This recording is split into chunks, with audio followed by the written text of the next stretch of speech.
É interessante notar que no livro de Jó, as forças supremas do mal que combatem a Deus aparecem na forma de dois monstros, o Behemoth e o Leviatã.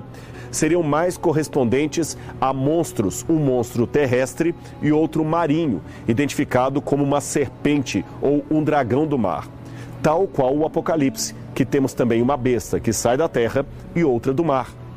No caso específico do Apocalipse, a primeira besta surgiu do mar.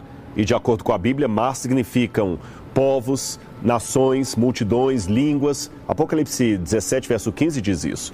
Então ela subiu do mar, de Roma, entre as massas populosas da Europa. Já a segunda besta surgiu de uma área despovoada da terra. A palavra grega para surgindo, anabaino, significa levantando aos poucos. Surge de uma semente silenciosa, crescendo silenciosamente na terra. Sai rapidamente da obscuridade até se tornar uma potência mundial que apoia a primeira besta.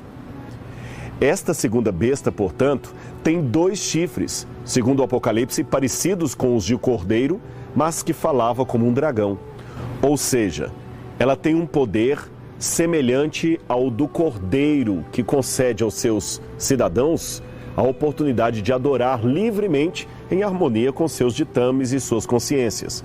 Você se lembra do período de 1260 anos profético? Essa segunda besta tinha que surgir ou começar na história a partir do final desse período, pois o Apocalipse 13, verso 5, diz que a besta que emerge do mar tinha autoridade para agir 42 meses.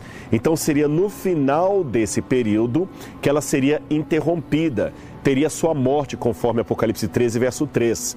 Esta segunda besta surge então depois disto para dar-lhe apoio. Pois é, como vimos anteriormente, esse período de 1260 anos, ou 42 meses proféticos de supremacia da igreja, começou em 538 e terminou em 1798, quando o Papa é preso pelo general Berthier.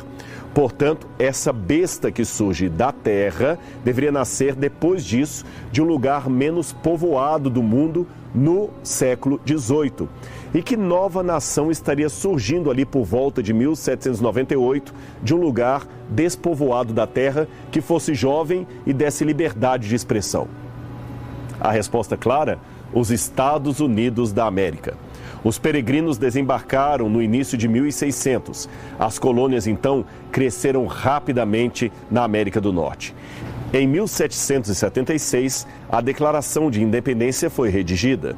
Em 1787, a Constituição foi escrita e em 1789, a Declaração de Direitos foi formulada.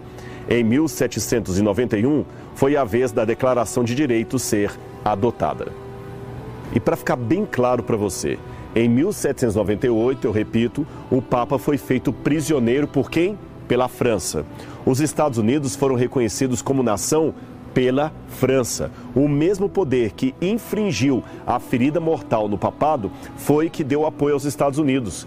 Eles então surgiram exatamente na profecia, no tempo cronológico indicado pelo oráculo do Apocalipse. Outro detalhe: os Estados Unidos foram fundados por corajosos europeus que, cheios de espírito aventureiro, tentavam fugir da tirania religiosa e política do velho mundo. Não foi estabelecido pela conquista de outra nação, mas pelo estabelecimento de uma nova nação. Os oprimidos de toda a cristandade que estavam na Europa se voltavam agora para o novo mundo, com interesse e esperança. Milhões buscaram as suas costas marítimas e os Estados Unidos ascenderam como um lugar entre as nações mais poderosas da Terra. Eles ainda estabeleceram duas autoridades separadas, a política e a religiosa. O princípio de separação completa entre igreja e Estado foi representado pelos dois chifres que pareciam um cordeiro.